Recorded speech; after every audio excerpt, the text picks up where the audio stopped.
Yeah, James, your career is all. I know I've been all over the place with it, and I still I'm still all over the place with it too. Don't worry about it.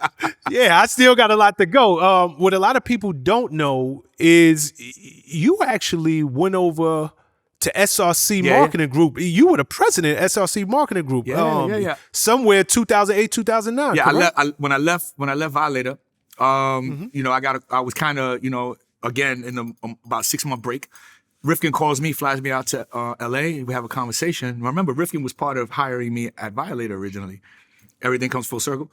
And I was president of SRC. Gabi was the president of the record label. I was the president of the marketing company. We did UFC, SanDisk, a bunch of companies. But it wasn't really in my heart. It was, I hated being compared to the Puerto Rican Steve Stoute. That bothered me a lot. You know what I'm saying? Because I'm James Cruz. Puerto Rican or not, it's like being a Latin rapper. I'm a rapper. Whether I'm Latin or not, don't matter. I'm not the Puerto Rican Steve Stoute. And at that time, it was like, okay, whatever. Puff calls me. He goes, yo, what you up to? I said, I'm good over here. I'm at SRC. I'm doing good, blah, blah. He said, yeah, I'm proud of you, blah, blah, blah, blah, blah. What do you think about starting a management company? And I go, huh? You're a manager, bro. Like, what you think about starting? I said, I don't know. I said, well, next question, Puff. Who be our clients? He goes, me and Cassie. I said, I'm good over here. You know what I'm saying? I think I'll be all right over here. I said, and then he said, Nicki Minaj and Rick Ross. Whoa. Hold up, Puff. Let's have this conversation. And Puff was putting out the Diddy Dirty Money album. So I go over, Puff makes me president of Bad Boy Management. We had this vision. Shout to Eli Maroon, man. Like, that boy came in my life as my assistant and really took off. And he's still over there with that crew. Puff used to call me Yoda. Hold up. Eli is still over there? Well, he's in the circle doing the crew league and working with Puff, and Frank Santel is there. Shout to Eli. Shout to Eli. Eli was my assistant. Eli called me up and said, yo, I want to do a 1-800-Flowers deal with Nicki Minaj. So I said, hey, we're going to get one for Diddy Dirty Money. And we did that.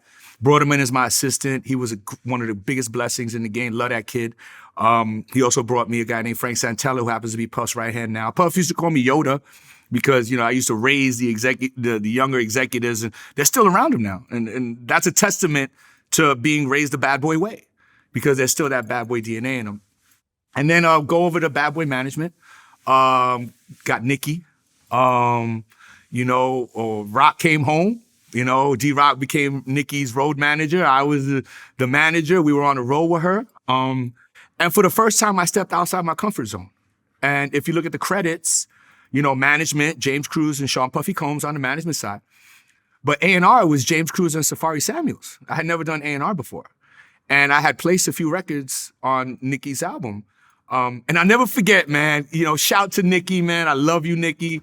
But her dream was to do a record with Eminem. And because of the relationship with Paul Rosenberg and, the Interscope G-Unit years, I talked to Paul and we got a record done.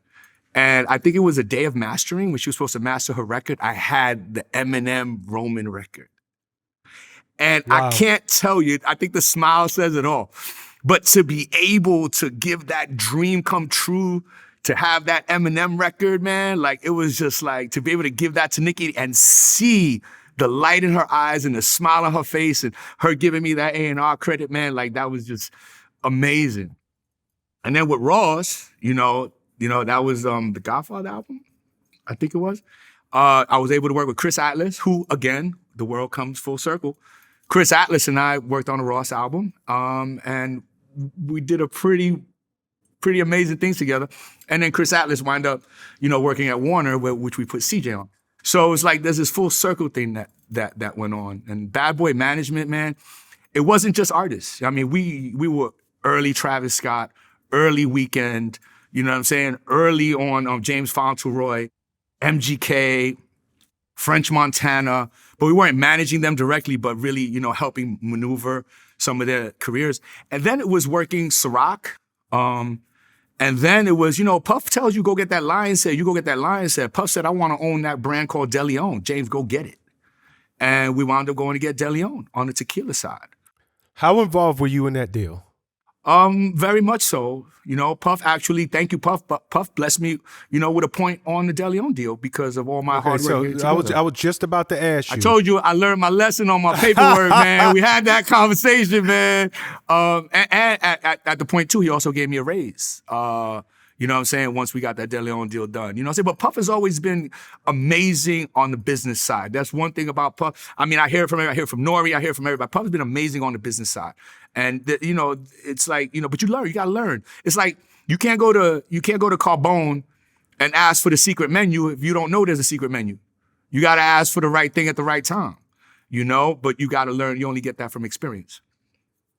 You keep speaking about things coming full circle. I want to go backwards for a second, then I'll bring it back to where we're at. When you were at SRC, Vlad TV actually moved into that office. man, so you and Vlad got history. Yo, Vlad, man, yo, listen, one thing I got to say right here, right now, like, I believe in giving people their flowers each and every day, not just on special occasions. But Vlad, I've seen him grow so much as a reporter in media, as a person. You know what I'm saying? I read the comments, I see what's going on these, but Vlad from then to Vlad now is different. Vlad and I never necessarily got along. I don't know why. Y'all got a complicated relationship. I don't know why. I think it's somewhat, people don't understand my passion, man. Like, you know, it's like people saw, like last night I got a haircut for this, right? Shout out to Chaz the barber, that line is straight. And Chaz goes, yo, James, you know, all it is, you're just so passionate. So one minute you're like, everything's great, hunky-dory, and then some goes, like, what are you doing? Like, I said, that's the DNA, bro.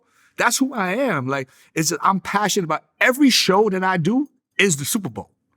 Every marketing strategy that I do is worth $100 million, whether it's worth $5 or $100 million. It's worth $100 million.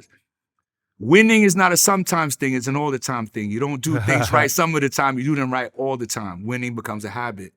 So everything I do is on that Puff Daddy bad boy level. It's gotta be the greatest.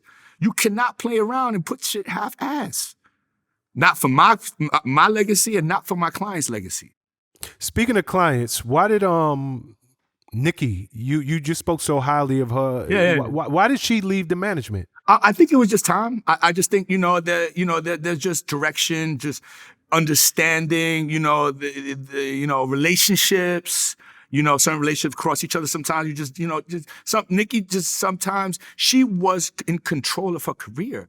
You see, the secret to managing these superstars, they all have three things in common. A crazy work ethic, because they're all going to do whatever it takes to get it done at that level. Whatever it is, they're going to work. They won't sleep for 3 days. They won't do anything.